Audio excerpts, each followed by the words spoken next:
Olá, sejam muito bem-vindos ao nosso podcast de hoje, sexta-feira, 31 de maio de 2024, último dia do mês de Maria e dia da Enciclopédia Bíblica. Um super abraço de aniversário para Carol Daer, de Goiânia, Goiás, Fred Carvalho, de Fortaleza, Ceará, Andrade, de Castanhal, Pará. Muitas felicidades para vocês e nossas orações e bênçãos. Este podcast é um oferecimento. Cartório Fujiwara. Desde 1949, prestando os melhores serviços em Londrina e região. Conte com a gente. Hotel Eldorado Flat. A sua hospedagem na principal avenida de Contagem, Minas Gerais. Passando por aqui, fique com a gente! Os contatos dos nossos apoiadores estão na descrição deste podcast. Na Enciclopédia Bíblica de hoje, continuando com o tema dos jogos e brincadeiras, comecemos com os jogos com bolas e o tiro ao alvo.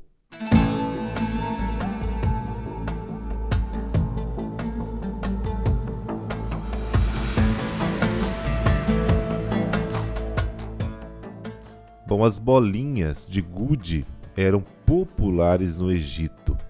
Elas eram jogadas através de uma parede com 3 aberturas em forma de arco para derrubar pinos que se encontravam do outro lado. Fora de casa se praticava a amarelinha e jogos com bolas de couro. Às vezes as crianças faziam um buraco no chão e a competição consistia em jogar o maior número de pedras naquele buraco, e a partir de certa distância, claro. Tanto crianças como adultos atiravam com fundas. A funda era uma bolsa de lã presa por 2 cordões de cerca de 45 centímetros de comprimento. Eles colocavam uma pedra na bolsa e depois a girava, com o braço. Quando o lançador soltava um dos cordões, a pedra era lançada contra o seu alvo. Outro passatempo era o tiro ao alvo e de distância com arco e flecha. Também a luta corporal era praticada. Na Babilônia se lutava agarrando na cintura do adversário. A luta de Jacó, por exemplo, como está em Gênesis capítulo 32, versículo 23 seguintes, e a expressão quadril e coxa, que era um termo técnico para indicar golpe, mostram que este esporte também era conhecido em Israel. E é isso aí, o tema hoje foi curtinho, porque semana que vem vamos começar a falar um pouco das diversões públicas.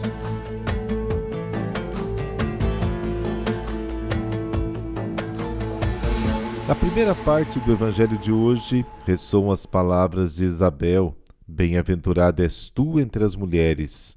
Maria sai de Nazaré, situada no norte de Israel, para ir ao sul, a cerca de 150 quilômetros de distância, até um lugar que a tradição identificou com o atual Ain Karen, não muito longe de Jerusalém.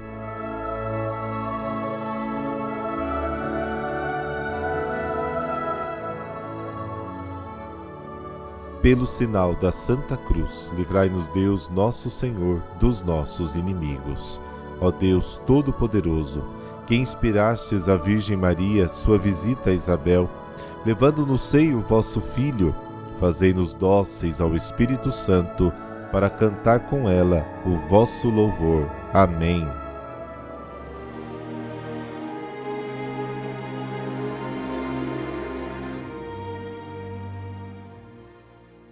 Lucas, capítulo 1, versículos de 39 a 56. O Senhor esteja convosco, Ele está no meio de nós. Proclamação do Evangelho de Jesus Cristo segundo Lucas.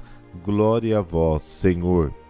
Naqueles dias, Maria partiu para a região montanhosa, dirigindo-se apressadamente a uma cidade da Judéia. Entrou na casa de Zacarias e cumprimentou Isabel.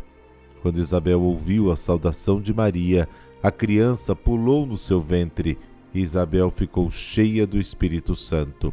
Com um grande grito exclamou: Bendita és tu entre as mulheres, e bendito é o fruto do teu ventre. Como posso merecer que a mãe do meu Senhor me venha visitar? Logo que a tua saudação chegou aos meus ouvidos, a criança pulou de alegria no meu ventre. Bem-aventurada aquela que acreditou, porque será cumprido o que o Senhor lhe prometeu. Maria disse: a minha alma engrandece o Senhor, e o meu espírito se alegra em Deus, meu Salvador, porque olhou para a humildade de sua serva. Doravante, todas as gerações me chamarão bem-aventurada, porque o Todo-Poderoso fez grandes coisas em meu favor. O seu nome é santo, e sua misericórdia se estende de geração em geração a todos os que o temem. Ele mostrou a força do seu braço, dispersou os soberbos de coração, derrubou do trono os poderosos e elevou os humildes. Encheu de bens os famintos e despediu os ricos de mãos vazias.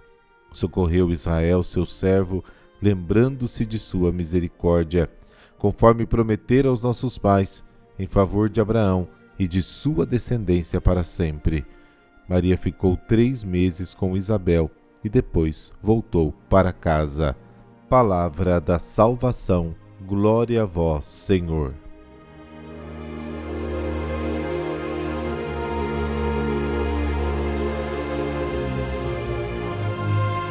Depois da anunciação do anjo, Maria parte prontamente em direção à montanha. Para Jesus é a primeira viagem missionária realizada através da sua mãe, que antecipa a sua ação evangelizadora e a ação da comunidade cristã. Aqui começa o grande caminho que preenche todo o Evangelho de Lucas e dos Atos dos Apóstolos.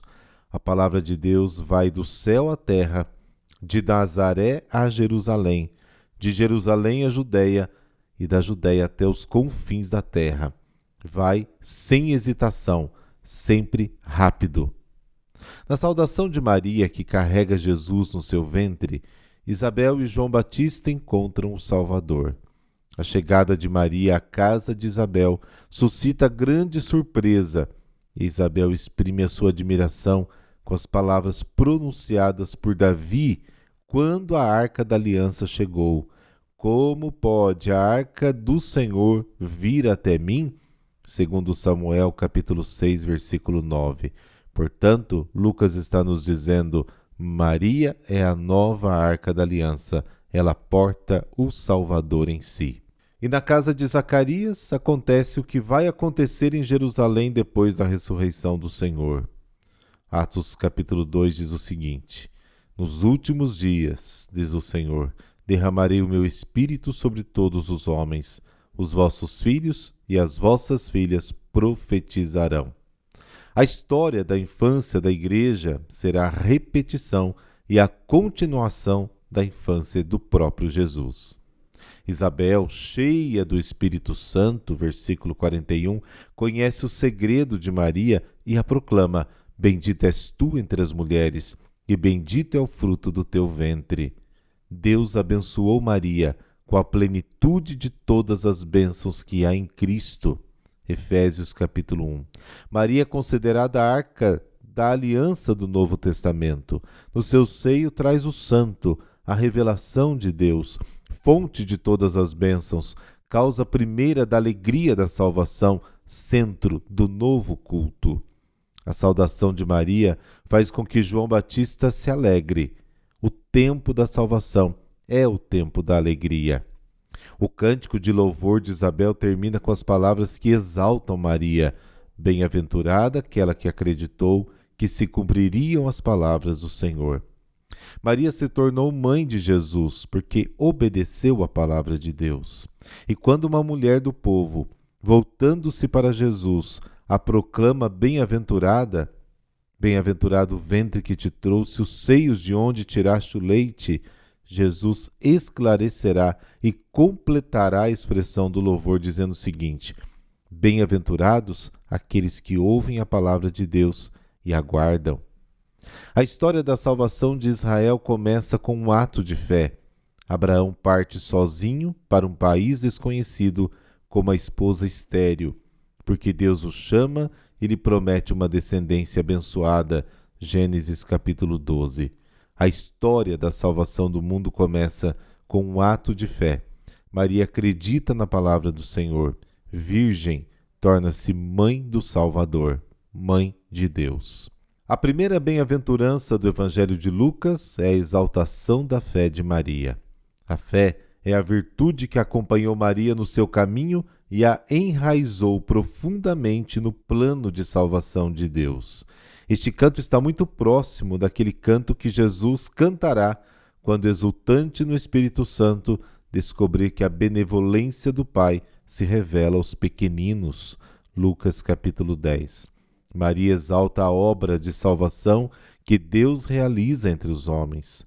O hino, o Magnífica, se desenvolve como um mosaico de citações e alusões bíblicas que encontra paralelo no Cântico de Ana, 1 Samuel capítulo 2, geralmente considerado como a sua fonte principal, tanto do ponto de vista da situação em que o povo vivia, como do tema e da sua formulação. Alguns exegetas, inclusive, sugerem a leitura deste Cântico de Maria, tendo como pano de fundo a grande libertação do Êxodo e, em particular, o famoso Cântico do Mar, Êxodo capítulo 15.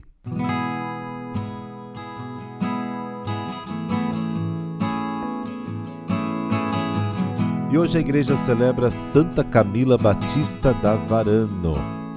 Bom, ela nasceu em 1458, era filha ilegítima do Duque de Camerino, na Itália, gerada antes do seu casamento com Joana Malatesta.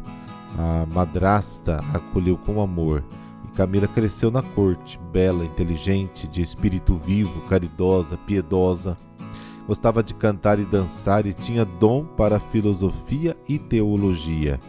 Ainda criança, ouvindo uma pregação sobre a paixão de Jesus, fez um voto de toda sexta-feira derramar ao menos uma lágrima, recordando os seus sofrimentos. Mas isso era difícil de conciliar com a sua vida divertida, e ela se sentia mal por toda a semana que não conseguia chorar uma lágrima. Adolescente, recebeu e interessou-se pelas atenções de um pretendente, mas um sermão na Quaresma a inclinou para Deus, e com o auxílio de Frei Francisco de Urbino, começou a amadurecer sua vocação religiosa, contra a qual, na verdade, relutou. A família, especialmente o pai, desejava para ela um casamento de vantagens políticas para o ducado, mas Camila recusou e, após 7 meses de grave doença, compreendeu o chamado de Deus e se decidiu pela vida religiosa. Em 1481, com 23 anos, finalmente entrou no mosteiro das Irmãs Pobres de Santa Clara de Urbino, adotando o nome de Irmã Batista. Fez os votos definitivos em 1843 e redigiu as Recordações de Jesus, registrando as instruções e admoestações de Jesus que dele recebera ainda no palácio paterno. Bom, no ano seguinte, seu pai constrói um mosteiro em Camerino, movido por saudades. Irmã Batista, com outras 8 irmãs, nele funda uma nova comunidade das Clarissas, sob a rega própria de Santa Clara e não das urbinistas. Ali foi humilde, servindo atentamente às necessidades das irmãs. Várias vezes foi eleita abadesa e viveu anos de intensas experiências místicas centradas na paixão e morte de Cristo, mas também com visões de Nossa Senhora, Santa Clara e dos anjos. Entre 1488 e 90, sofreu grande crise espiritual. Escreveu livros, As Dores Mentais de Jesus e Sua Paixão, de 1488. Serviu como guia de meditação para grandes santos e deve ter sido baseado nas revelações que o Senhor se dignou lhe mostrar sobre todos os tormentos da sua agonia. O seu confessor, o beato Domênico de Leonessa, a instruiu a escrever sua autobiografia, chamada A Vida Espiritual, redigida em 1491. Outras obras se seguiram, como as Instruções do Discípulo, dirigido ao sacerdote franciscano João de Fano. Em 1501, os tumultos políticos na Itália da época atingiram Camerino. O devasso Papa Alexandre VI excomunga o pai de Camila, Júlio, por interesses políticos, e seu general César Borgia, que inspirou o livro O Príncipe de Maquiavel, por causa da sua infame conduta, prende Júlio e seus 3 irmãos.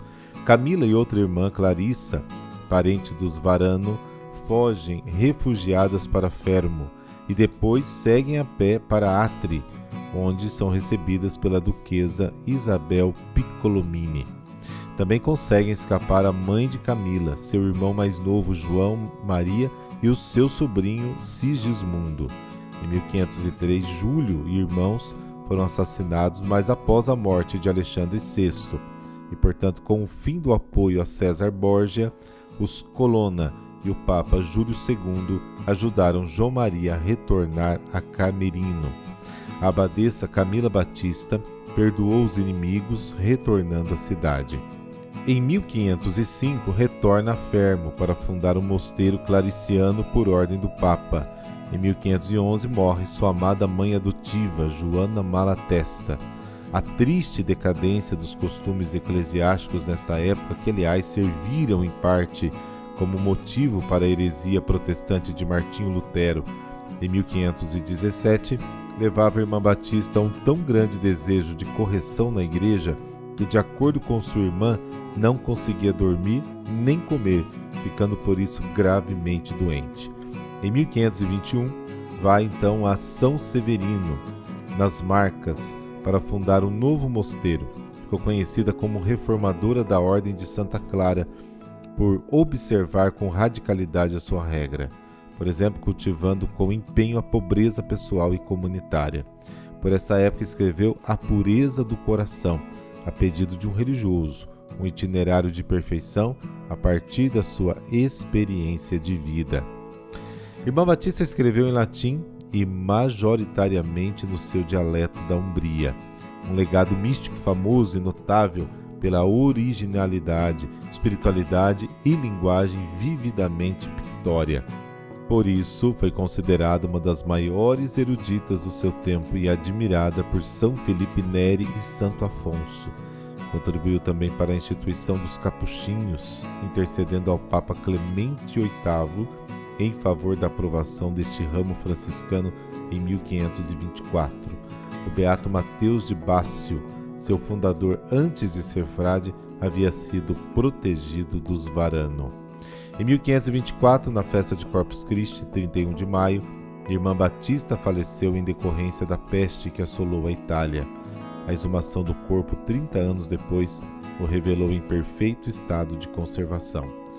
E uma nova exumação em 1593 expôs a língua ainda fresca e vermelha. Oremos.